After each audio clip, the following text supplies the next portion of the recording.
ओम श्री अंबिकाय नमः।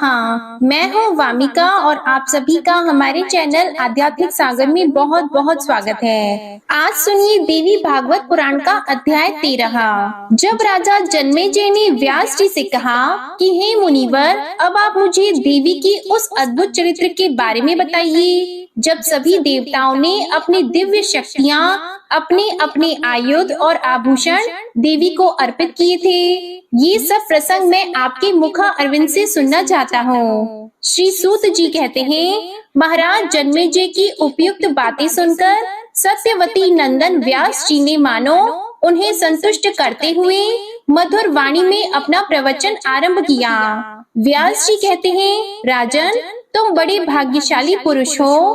कुरुश्रेष्ठ, देवी के श्री विग्रह के रूप विषय प्रसंग में मैं अपनी बुद्धि के अनुसार विस्तार पूर्वक तुमसे कहता हूँ, सुनो। स्वयं ब्रह्मा, विष्णु, महेश और इंद्र भी भगवती के यथार्थ रूप को किसी काल में भी नहीं बता सकते, फिर मेरी क्या गणना है। देवी के जो रूप हैं, जैसे हैं और जिस उद्देश्य से हुए हैं, उन्हें मैं कैसे जान सकता हूँ। बस मेरी वाणी केवल इतना ही कहने में समर्थ है कि अखिल देव शक्ति रूपा भगवती प्रकट हुई। वस्तुतः देवी तो नित्य स्वरूपा है, सदा ही विराजमान रहती हैं। देवताओं का अभीष्ट सिद्ध करने के लिए कार्य की अधिकता पड़ने पर, एक रूपा होने पर भी वे कभी नाना प्रकार के रूप धारण कर लेती हैं। जैसे नट स्वभावतः एक होने पर भी जनता को प्रसन्न करने के लिए भांति भांति के वेश बनाकर रंगमंच पर आता है, वैसे ही ये भगवती वास्तव में निर्गुणा और अरूपा होते हुए भी देवताओं का कार्य सिद्ध करने के लिए अपनी लीला से सगुण रूप धारण कर लेती है। जहाँ वे जैसा कार्य संपादन करती हैं, उसी के अनुसार उनके अनेक नाम पड़ जाते हैं। उनके जितने गौण नाम हैं, उन सब में धातु के अर्थ का संबंध है। राजन, अब जिस प्रकार तेज से भगवती का मनोहर रूप प्रकट हुआ, अपनी बुद्धि के अनुसार उसका वर्णन करता हूँ। भगवान शंकर का जो तेज था, उससे भगवती के मुख कमल की रचना हुई। श्वेत वर्ण से सुशोभित वह मुखमंडल अत्यंत विशाल एवं मनोहर आकृति वाला हुआ। यमराज के तेज से भगवती के सिर में सुंदर बाल निकल आए। सभी केश बहुत लंबे थे, उनका ऊपरी भाग मुड़ा हुआ था और मेघ के समान मनोहर आकृति थी। अग्नि के तेज से उन देवी के तीनों नेत्र प्रकट हुए थे। कृष्ण, रक्त और श्वेत, इन तीनों वर्णों से उन नेत्रों की शोभा हो रही थी। उनकी सुंदर भौहें संध्या के तेज से उत्पन्न हुई। वे तेज से परिपूर्ण काली टेढ़ी भौहें ऐसी जान पड़ती थी मानो कामदेव का धनुष हो। वायु के तेज से उत्तम 2 कान उत्पन्न हुए। वे न बहुत लंबे थे और न छोटे। कुबेर के तेज से अत्यंत मनोहर नासिका प्रकट हुई। उसकी आकृति बड़ी ही आकर्षक थी। तिल के फूल के समान उसका आकार था। राजन, उन देवी के अत्यंत चमकीले एवं मनोहर दांत प्रजापति के तेज से प्रकट हुए थे। कुंद के अग्रभाग के समान उसका आकार था। देवी का अत्यंत लालिमामय अधरोष्ट अरुण के तेज से प्रकट हुआ था तथा ऊपर का होठ स्वामी कार्तिकेय के तेज से उत्पन्न हुआ था। भगवान विष्णु के तेज से उनकी 18 भुजाएं उत्पन्न हुई। वसुओं के तेज से लाल वर्ण वाली अंगुलियां प्रकट हुई और चंद्रमा के तेज से दोनों उत्तम स्तनों का तथा इंद्र के तेज से मध्य भाग कटी प्रदेश का प्रादुर्भाव हुआ, जिसे 3 रेखाएं सुशोभित कर रही थीं। वरुण के तेज से जंघाएं और पिंडलियां तथा पृथ्वी के तेज से नितंब भाग प्रकट हुआ, जो बड़ा ही विशाल था। राजन, इस प्रकार तेज पुंज से सुंदर आकार वाली वह देवी प्रकट हो गई। उनका स्वर अत्यंत मधुर था। उनके सभी अंग मनोहर थे। नेत्रों की छवि अनुपम थी। मुख मुस्कान से भरा था। महिषासुर के द्वारा सताए हुए संपूर्ण देवता उन्हें देखकर आनंद में विह्वल हो उठे। तब भगवान विष्णु ने समस्त देवताओं से कहा, अब आप लोग इस देवी को अपने सभी प्रकार के आभूषण और आयुध प्रदान करें। इस अवसर पर संपूर्ण देवता तुरंत अपने आयुधों से परम तेजस्वी विविध प्रकार के अस्त्र शस्त्र निकालकर इस देवी को अर्पण कर दें। व्यास जी कहते हैं, भगवान विष्णु के वचन सुनकर संपूर्ण देवता आनंद पूर्वक अपने अस्त्र शस्त्र आभूषण और वस्त्र तुरंत भगवती को देने लगे। क्षीर समुद्र ने 2 दिव्य वस्त्र जिनका रंग लाल था और जो कभी जीर्ण नहीं होने वाले थे, तथा एक अत्यंत चमकीला सुंदर हार देवी को भेंट किया। साथ ही उन्होंने दिव्य चूड़ामणि जिसकी चमक करोड़ों सूर्यों के तेज को परास्त कर रही थी, 2 कुंडल और सुंदर कड़े देवी को अर्पण किए। विश्वकर्मा ने प्रसन्नता पूर्वक सब बाहुओं के लिए केयूर और कंकण जो अत्यंत अद्भुत एवं अनेक प्रकार के रत्नों से अलंकृत थे, देवी को भेंट किए। त्वष्टा ने सुंदर चरणों में पहनने के लिए निर्मल नुपुर जिनसे मधुर ध्वनि निकल रही थी तथा जो रत्नों से भूषित एवं सूर्य के समान प्रकाशमान थे, भगवती को भेंट किए। त्वष्टा का हृदय बड़ा उदार था। उन्होंने कंठहार और अंगुलियों में पहनने के लिए रत्नों की बनी हुई अंगूठियां भी दी। वरुण ने कभी न कुम्हलाने वाले कमलों की माला भगवती को भेंट की। वैजयंती नाम से विख्यात वह हार उत्तम गंधों से परिपूर्ण था। उस पर भौरे मंडरा रहे थे। हिमवान ने संतुष्ट होकर सवारी के लिए सुनहरे रंग का सुंदर सिंह तथा भांति भांति के रत्न समर्पित किए। फिर तो सर्वोपरि विराजमान रहने वाली वे देवी दिव्य आभूषणों से अलंकृत होकर सिंह पर बैठ गईं। उनमें सभी उत्तम लक्षण वर्तमान थे। तब भगवान विष्णु ने अपने चक्र से चक्र उत्पन्न करके भगवती को अर्पण किया। उस प्रकाशमान चक्र में हजारों अरे थे। राक्षसों के सिर काटने में वह पूर्ण समर्थ था। भगवान शंकर ने अपने त्रिशूल में से एक त्रिशूल निकालकर देवी को भेंट किया। उस उत्तम त्रिशूल में देवताओं का भय दूर करने की पर्याप्त क्षमता थी। प्रसन्न आत्मा वरुण ने अपने शंख से एक अत्यंत चमकीला स्वच्छ एवं सुंदर शंख उत्पन्न करके भगवती की सेवा में समर्पित किया। उससे निरंतर ध्वनि हो रही थी। अग्निदेव का मन प्रसन्नता से खिल उठा था। उन्होंने एक शक्ति तथा दानवी सेना का संहार करने में कुशल एक सुंदर शतग्नि भगवती के सामने उपस्थित की। पवन देव ने बाणों से परिपूर्ण तरकश और एक अद्भुत दिखने वाला धनुष देवी को भेंट किया। वह धनुष अत्यंत दुर्धर्ष था। उसकी टंकार बड़ी ही तीखी थी। इंद्र ने अपने वज्र से उत्पन्न करके वज्र और ऐरावत हाथी से उतारकर एक अत्यंत सुंदर एवं श्रेष्ठ शब्द वाला घंटा तुरंत देवी को अर्पित कर दिया। संहार का अवसर उपस्थित होने पर संपूर्ण प्राणियों का नाश करने के लिए यमराज जिसका प्रयोग करते थे, उसी काल दंड से प्रकट हुआ एक दंड उन्होंने देवी को अर्पण किया। ब्रह्मा जी ने गंगा जल से भरा हुआ दिव्य कमंडलू तथा वरुण ने प्रसन्नता पूर्वक एक पाश इन देवी को निवेदित किया। राजन, काल ने इन्हें ढाल और तलवार दी। विश्वकर्मा द्वारा इन्हें अत्यंत तेज धार वाला फरसा प्राप्त हुआ। कुबेर ने मधु से भरा हुआ सोने का पान पात्र तथा वरुण ने मन को मुग्ध करने वाला कमल के फूल का दिव्य हार देवी की सेवा में उपस्थित किया। त्वष्टा ने प्रसन्न होकर भगवती को कौमोद की गदा भेंट की। उस गदा में शब्द करने वाली सैकड़ों घंटियां लगी थी। उसके प्रहार से राक्षसों का कचूमर निकल जाता था। साथ ही उन्होंने अनेक प्रकार के अन्य बहुत से अस्त्र तथा एक अभेद्य कवच भी भगवती को अर्पण किया। सूर्य ने जगदम्बा को अपनी किरणें प्रदान की। जब कल्याणमयी भगवती आभूषणों से अलंकृत होकर हाथ में आयुध लिए हुए विराजमान हुई, तब त्रिलोकी को मुग्ध करने वाले उनके दिव्य दर्शन पाकर देवता उनकी स्तुति करने में संलग्न हो गए। देवता बोले, शिवा, कल्याणी, शांति, पुष्टि एवं रुद्राणी नाम से प्रसिद्ध दिव्य स्वरूप धारण करने वाली भगवती जगदम्बा को निरंतर प्रणाम है। जो काल रात्रि, इंद्राणी, सिद्धि, बुद्धि, वृद्धि और वैष्णवी नाम से विख्यात हैं, उन भगवती अम्बा को निरंतर नमस्कार है। जो पृथ्वी के भीतर व्याप्त है किंतु पृथ्वी जिन्हें जान नहीं सकती, तथा जो पृथ्वी के अंतर में विराजमान होकर सदा शासन करने में संलग्न है, उन भगवती परमेश्वरी को हम प्रणाम करते हैं। जो माया के अंदर प्रविष्ट होते हुए भी उससे अज्ञात है तथा अंतःकरण में रहकर उसे प्रेरणा करने में तत्पर रहती है, उन कल्याण स्वरूपिणी अजन्मा भगवती जगदम्बा को हम प्रणाम करते हैं। माता, शत्रु से हम महान दुखी हैं, आप कल्याण दायिनी बनकर हमारी रक्षा कीजिए।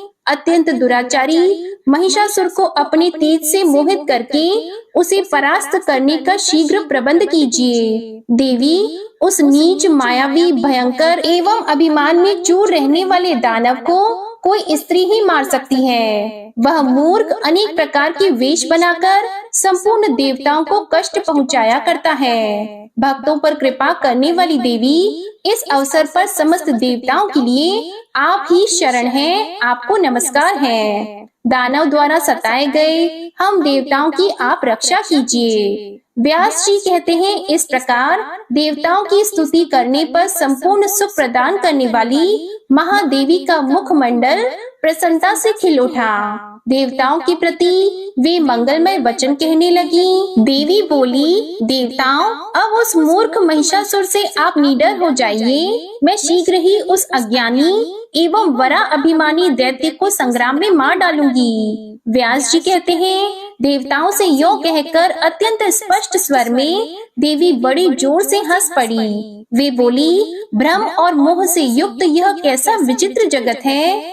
आज समस्त देवता महिषासुर से अत्यंत भयभीत हो रहे हैं, इनका कलेजा थर्रा उठा है। आदरणीय देवताओं, प्रारब्ध बड़ा ही घोर एवं दुर्जय है, क्योंकि काल और कर्ता होने का सौभाग्य उसी को प्राप्त है। उसी के विधान अनुसार सुख और दुख प्राप्त होते हैं। यो कहकर हंसकर बात करने के बाद देवी ने अट्टहास पूर्वक उच्च स्वर से गर्जना की। उस महान भयंकर शब्द को सुनकर दानव डर गए। उस अद्भुत शब्द से पृथ्वी कांप उठी, संपूर्ण पर्वत डगमगाने लगे, गंभीर समुद्र में तरंगे उठने लगी। उस गर्जना के प्रभाव से सुमेरु पर्वत अपने स्थान से खिसक गया। संपूर्ण दिशाएं भीषण ध्वनि से गूंज उठी और उस गगन भेदी उच्च ध्वनि को सुनकर दानवों के सर्वांग में भय व्याप्त हो गया। देवताओं को बड़ा ही अपार हर्ष हुआ।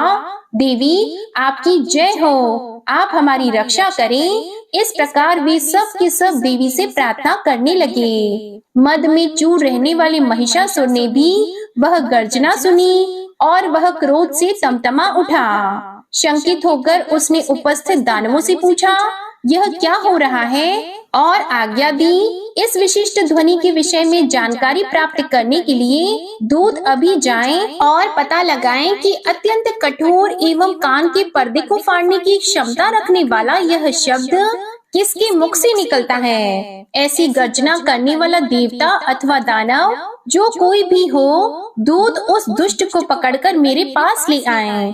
वह महान नीच एवं अभिमानी है, तभी तो यूं गरज रहा है। मैं उसे मृत्यु के मुख में झोंक दूंगा। निश्चय ही उस मूर्ख की आयु समाप्त हो गई है। अब मेरे हाथ वह यमराज के घर जाना चाहता है। देवता तो कभी के परास्त हो गए थे, भय से उनका कलेजा कांप उठा था। अतः वे ऐसी गर्जना नहीं कर सकते। जिन्होंने मेरी अधीनता स्वीकार कर ली है, उन दानवों का यह काम हो, यह भी संभव नहीं। फिर किस मूर्ख ने ऐसा दुस्साहस किया है? क्यों ऐसी गर्जना हुई? इस विषय की समुचित जानकारी प्राप्त करके दूत तुरंत मेरे पास लौट आए। तब मैं जाकर व्यर्थ परिश्रम करने वाले उस दुराचारी को मार डालूंगा। व्यास जी कहते हैं, महिषासुर के इस प्रकार आज्ञा देने पर दूत भगवती जगदम्बा के पास पहुँचे। देवी के सर्वांग अत्यंत मनोहर थे। 18 भुजाएं थी। उनका दिव्य विग्रह संपूर्ण आभूषणों से अलंकृत था। उनमें सभी उत्तम लक्षण विद्यमान थे। उन कल्याणकारी देवी ने हाथों में श्रेष्ठ आयुध धारण कर रखे थे। वे हाथ में पान पात्र लेकर निरंतर मधु पी रही थी। भगवती की ऐसी झांकी पाकर दूत डर गए। उनके सर्वांग में त्रास छा गया। अत्यंत शंकित होकर वे वहां से लौट पड़े और शीघ्र महिषासुर के पास उपस्थित होकर उन्होंने गर्जना का कारण व्यक्त करना आरंभ किया।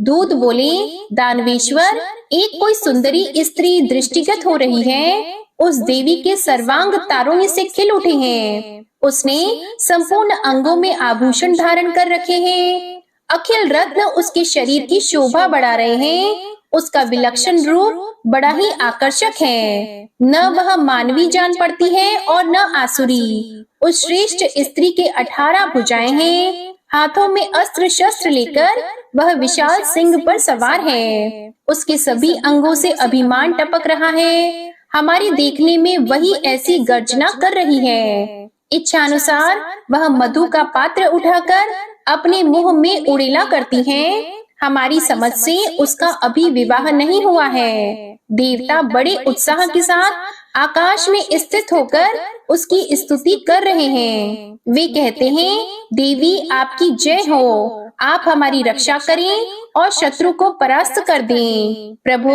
मैं यह नहीं जान सका कि वह श्रेष्ठ स्त्री कौन है और किसके साथ उसका विवाह हुआ है। उस सुंदरी के यहाँ आने का क्या कारण है और वह क्या चाहती है। उसके शरीर से इतना प्रकाश निकलकर फैल रहा है कि उधर ताकने में भी हम असमर्थ हो गए थे। उसके सभी श्रृंगार वीर रस के हैं। उसका मुख मुस्कान से भरा है। अद्भुत रस वाली वह सुंदरी नारी भयानक प्रतीत हो रही है। उसका ऐसा रूप देखकर हम बिना बात किए ही लौट आए हैं। राजन, हम आपके आज्ञाकारी हैं। अब इसके बाद क्या करना चाहिए। यह सुनकर महिषासुर ने मंत्री से कहा, वीर, तुम मेरे प्रधानमंत्री हो। आदेश अनुसार सेना लेकर जाओ। साम दाम आदि उपायों का प्रयोग करके उस सुंदर मुख वाली स्त्री को लाने का प्रबंध करो। यदि साम और दान से वह आना नहीं चाहती हो तो तीसरे यत्न दंड का भी प्रयोग किया जा सकता है। हाँ, इतना करना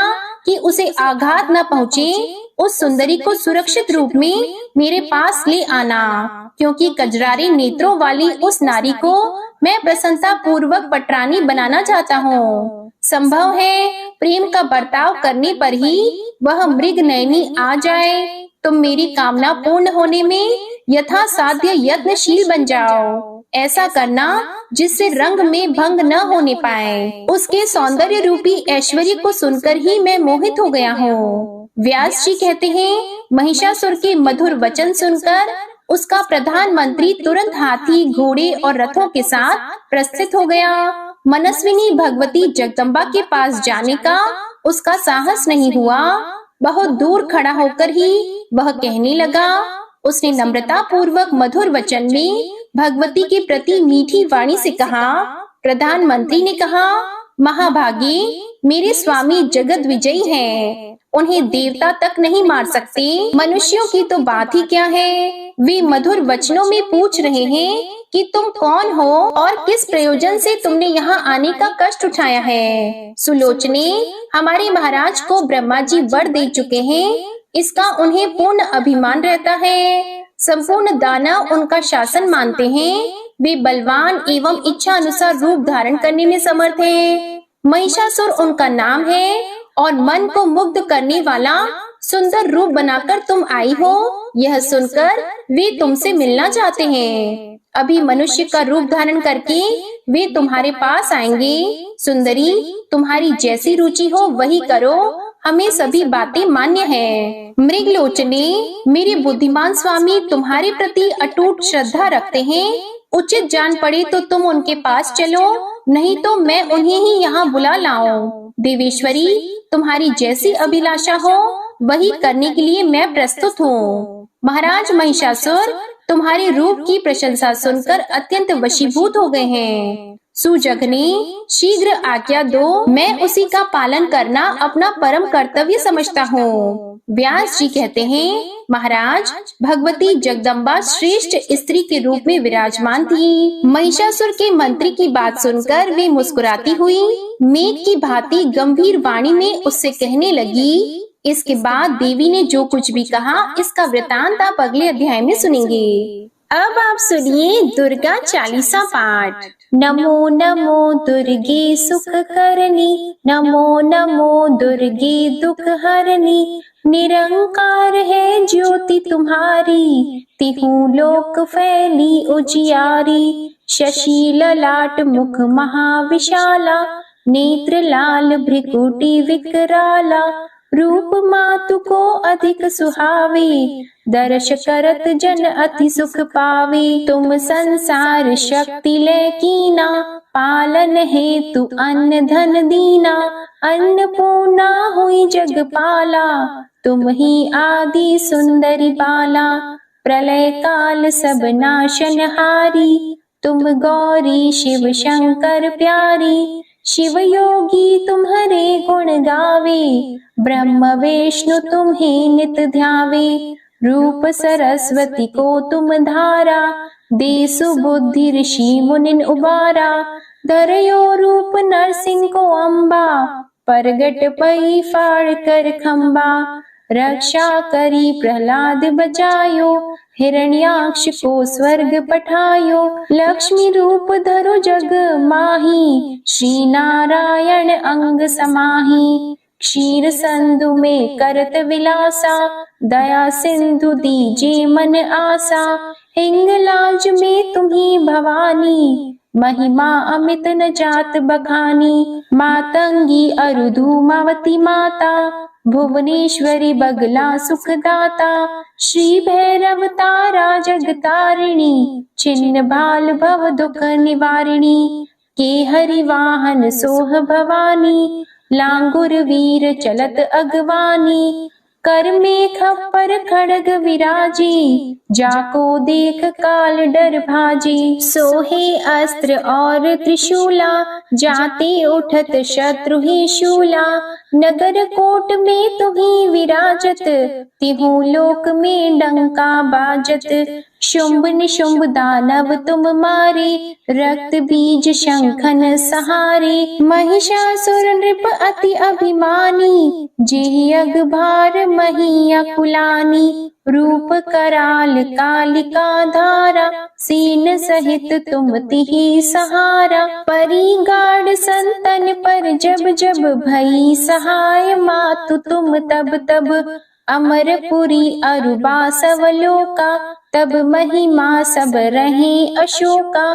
ज्वाला में है ज्योति तुम्हारी, तुम्हें सदा पूजे नर नारी। प्रेम भक्ति से जो यश गावे, दुख दारिद्र निकट नहीं आवे।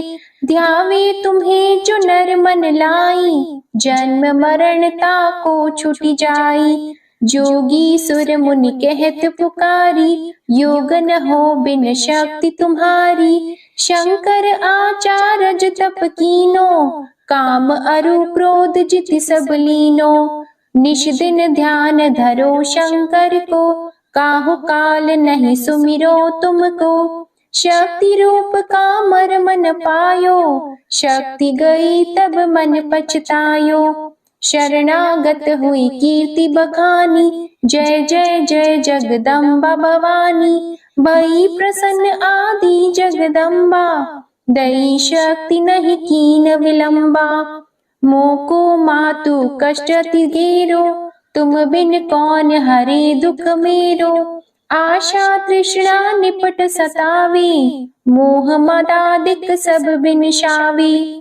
शत्रुनाश कीजे महारानी, सुमिरो एक चित तुम्हें भवानी। करो कृपा हे मातु दयाला, रिद्धि सिद्धि दे करहु निहाला। जब लगी ज्यों दया फल पाऊं, तुम्हरो यश मैं सदा सुनाऊं। दुर्गा चालीसा जो कोई गावे, सब सुख भोग परम पद पावे। देवी दास शरण निज जानी, करहु कृपा जगदम्बा भवानी। श्री दुर्गा चालीसा समाप्त होती है। प्रेम से बोलिए माँ अम्बे की जय। आज की कथा पसंद आए तो वीडियो को लाइक कीजिएगा, शेयर कीजिएगा, कमेंट में माँ भगवती की जय लिखिएगा और चैनल को भी सब्सक्राइब कीजिएगा। इसी के साथ आज आप हमारे चैनल पर पाप मोचनी एकादशी व्रत पारण की कथा और सोम प्रदोष व्रत कथा भी जरूर सुनिएगा।